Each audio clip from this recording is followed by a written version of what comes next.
Hey ladies and gents, it's a bit of a mess in here at the moment. I was setting up my still, which I'm running some water and vinegar through at the moment. I made some sake some time ago and I left it too long and it turned into sweet rice wine vinegar, so I'm using some of that vinegar and some water to clean this out at the moment. This is the first time it's running. I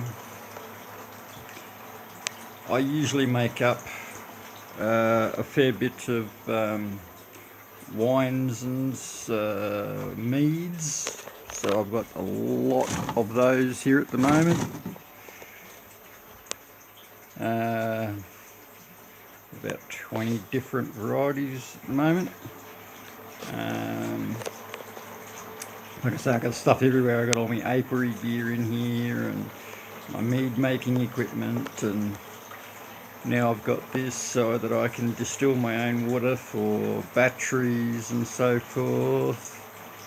And you never know, like if we want to run some mead through there and make some brandy, we'll see what happens. But get the hot plate, the urn, a thermometer up here so that I can keep an eye, if I can get it to focus. I've only just started it, so it is only running very cold at the moment, still only like 15 degrees. Then it goes down through that and out. It's got a container that I had some grape waste in that I'm emptying it into at the moment because it is only cleaning it out, so no worries. And there's a little pump that pumps up to here. The water goes up and out the back side around to this one, goes up, out and down to one radiator, out of that radiator into the other radiator, both which are fan driven, and then it goes down and back in, as you can see down there on the side. Like I say, this is only a cleaning run at the moment, so that's why there's no ice in there or anything like that. When it actually comes time to distilling out the water or whatever else I choose to distill,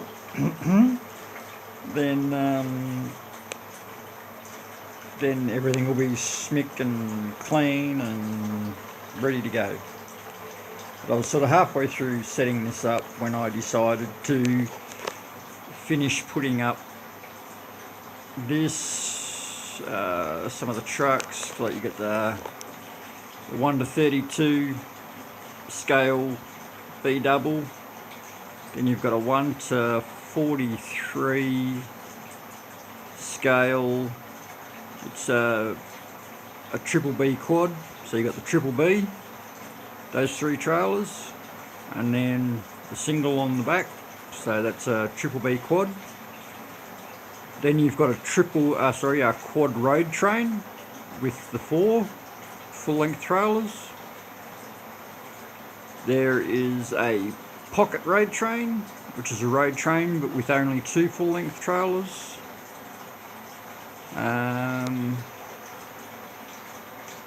There's a double B triple, so you've got the double B and then the single on the back, so that's a double B triple.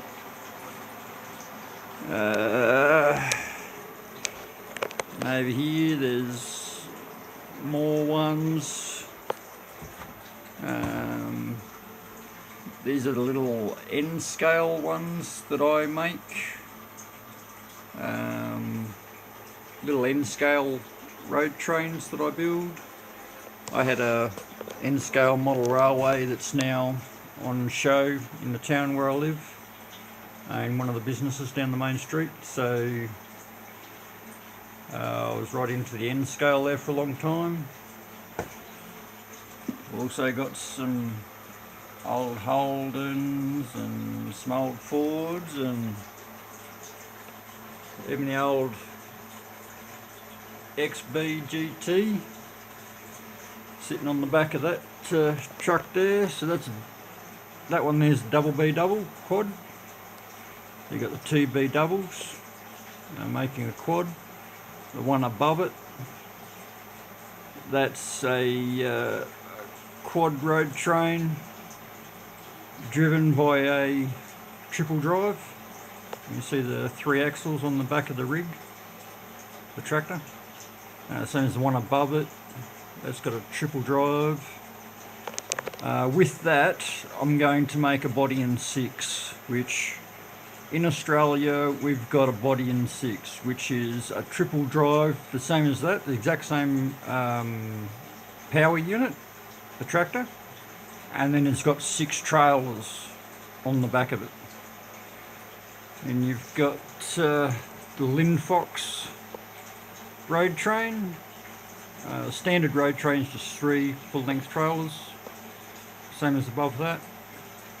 So that just explains some of the trucks that we've got here in Australia, from B doubles to B triples to quads, and it goes all the way up to a body in 6. That's the biggest you can get here in Australia, which is the truck, which must be a tri-drive, and then 6 trailers on the back.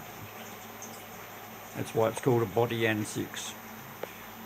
So I like trucks and used to drive and all the rest of it, so yeah. And of course, the legend, the man, too bad he's gone. Good old Brocky. Now look, I'm not an overly large Holden fan, but yeah, my foster son, he's a really big Holden freak. I tried my hardest, but some people you just can't help. So yeah, I've got a bit of Holden stuff around for him, and of course my father as well. He's a bit of a Holden nut. So yeah, I was halfway through doing the still when I decided to get in and put this up, seeing as I was ripping the lounge room apart, and then I got carried away, and now there's stuff all over the place that I'm cleaning up. So hopefully by the time when tomorrow gets around and I decide to start distilling some water and whatever else, I'll have this room all sorted out and cleared. I did buy this the other day, but I must say I'm absolutely not happy with it, mainly because it's got big bloody leak holes everywhere that as soon as you start putting some evaporated mixture through, so if you were distilling alcohol, all the alcohol would just bloody disappear out the top. So for a couple of $100, I am not happy at all with this, and I won't, you know, usually I'll leave at least a thank you for a seller, even if there's something not quite right, but I can fix it, and I will be fixing this. I'll do what should have been done, and I'll solder it up. But yeah, I won't even be leaving feedback. Apparently the seller doesn't contact anybody back. I read some of the feedback, and if you've got something wrong with your item, he doesn't even bother to contact you back, so I won't bother contacting him. I just won't leave feedback at all, or if I get really pissed off about it, I'll leave negative feedback. That's where your temperature probe goes in. And this would go on a keg, like that one. I'm just waiting for a clamp to arrive and then I could start to use that one.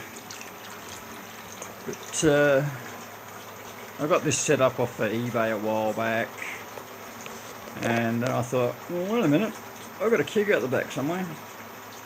So, and good stuff. As you can see, the liquid dripping in there. That means that it's starting to work.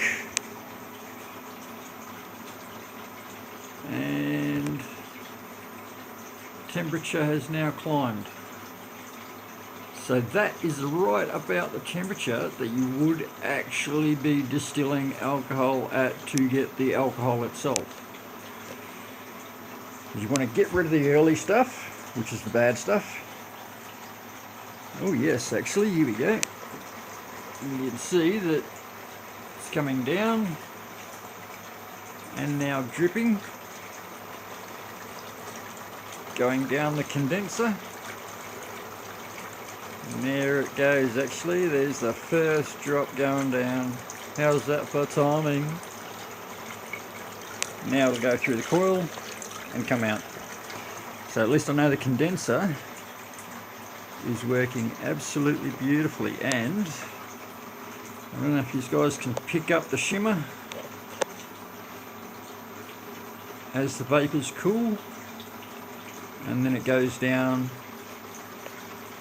And this is without even any ice water. This is just with lukewarm tap water. Well, not even lukewarm, actually, it's cold tap water. So that is working bloody excellent. Good stuff. Now, if this was alcohol, I'd turn it down just so that it... Actually, no. That sort of drip, drip, drizzle, drip, drip, drizzle, drip, drip, drizzle. So that's right about the right speed. And then it keeps cooling as it goes down through this condenser. So that's perfect, actually. That's right about right. This thing goes in 20-degree jumps. So, yeah, we'll have to see. And now that's climbed up to 90. So what I will do is I will press that.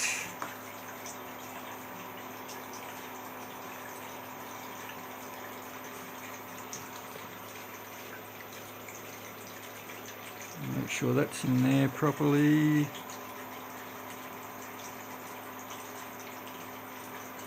And okay, now that should drop back down a bit in the temperature range, just to make sure everything is absolutely perfect.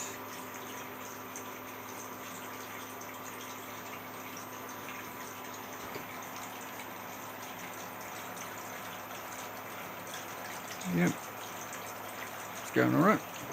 So that is sweet.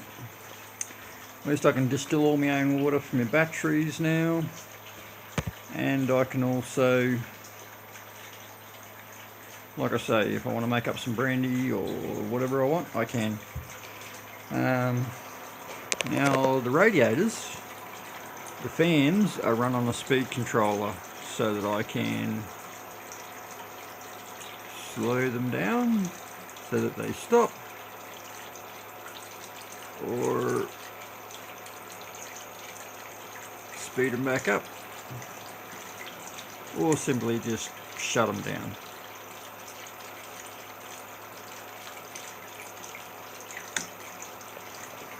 So I think I've got a pretty decent sort of setup. The cooktop is 240. Then I've got a power supply unit that runs the 12 volt, which runs the pump and the radiator fans. So yeah, that's that. Alrighty, ladies and gents,